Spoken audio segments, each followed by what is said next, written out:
కాకరకాయ ఫ్రై చేయడానికి కాకరకాయలని రౌండ్గా కట్ చేసుకోవాలి. ప్యాన్లో ఆయిల్ వేసేసి కాకరకాయల ముక్కలు వేసేసి ఇలా బ్రౌన్ కలర్ వచ్చే వరకు వేయించుకొని పక్కకు తీసుకోవాలి. ఇప్పుడు మనం పోపు వేసుకోవాలండి. పోపు కోసం కొద్దిగా కరివేపాకు, ఇంకా 4 వెల్లుల్లి రెబ్బలు, కొద్దిగా పల్లీలు తీసుకున్నాను. ప్యాన్లో కొద్దిగా ఆయిల్ వేసేసి జీలకర్ర ఆవాలు వేసిన తర్వాత పల్లీలు వేసుకొని వేయించుకోవాలి. పల్లీలు కొద్దిగా వేగిన తర్వాత ఇప్పుడు కరివేపాకు ఇంకా వెల్లుల్లి రెబ్బలు వేసి వేయించుకోవాలి. ఇవి బాగా వేగిన తర్వాత మనం ఫ్రై చేసి పెట్టుకున్న కాకరకాయలను వేసి కలుపుకోవాలి. ఇందులో కొద్దిగా ఉప్పు కూడా వేసుకోవాలండి. ఇక్కడ నేను చూపించలేదు, ఉప్పు కూడా వేసుకొని కలిపేసుకోవాలి.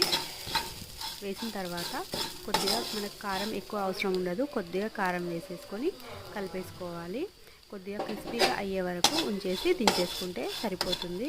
ఇది ఊరికే కూడా తినొచ్చండి, చాలా టేస్టీగా ఉంటుంది. ఒకసారి ట్రై చేయండి.